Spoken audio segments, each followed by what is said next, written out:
Eye-to-eye contact, not the absolute necessity you thought. A lot of actors, if in trouble and drowning in the sea of confusions, stick to being sincere. A lot of actors are wrong.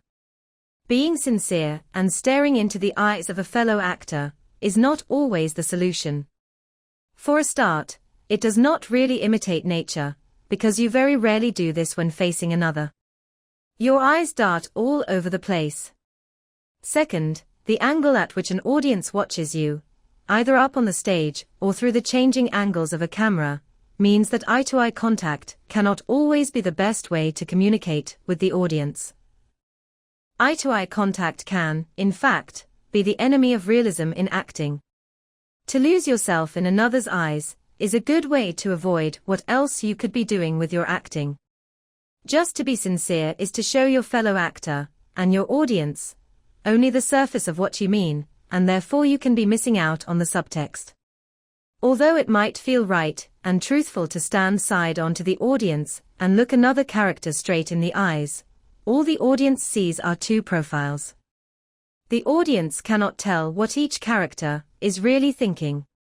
So finding a reason to turn away from the other character means that you not only show the audience what you really feel, but also release your fellow actor to do the same thing for his character. The eye-to-eye contact can, of course, be very effective for brief moments, but if it is held for too long the audience will be unable to see changes and inner thoughts, and so will start to feel uninvolved. The audience might well temporarily switch off. It is an interesting debate. Frankly, there has to be an awareness of being onstage, in a play, at all times.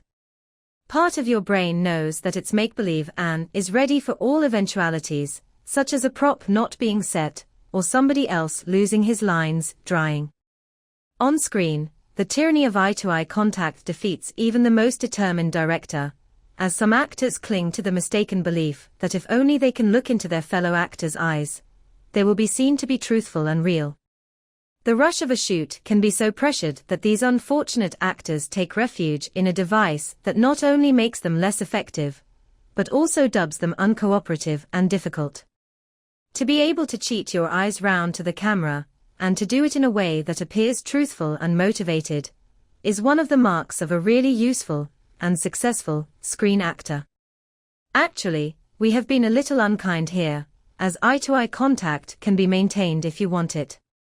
For the camera to see your and the other actors' faces, the director will often place you standing slightly behind another character, but you want to talk to him while having eye-to-eye contact. The good news is that you can look at the other person's eyes, from behind, as long as you imagine that his skull and hair are made of glass, and that you can see right through his head. This is your life belt.